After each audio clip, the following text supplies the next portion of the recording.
buddies, welcome back. It's Sophie, and today I'm going to show you how you can turn on and off the automatic rotation of your screen on the Motorola Razr. For that, you want to go to your drop down menu, and you can see here auto rotate. It's one of the top things here.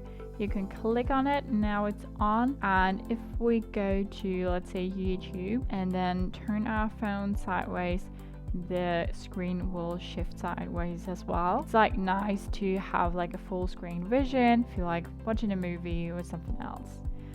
To go back, you just go to your drop down menu and click on it again, and then when we go to YouTube, you can see the screen isn't shifting sideways.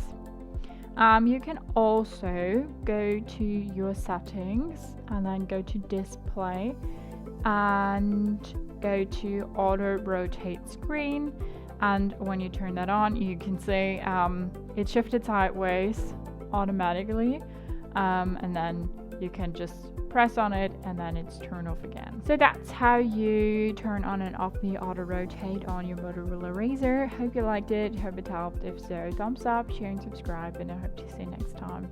Bye.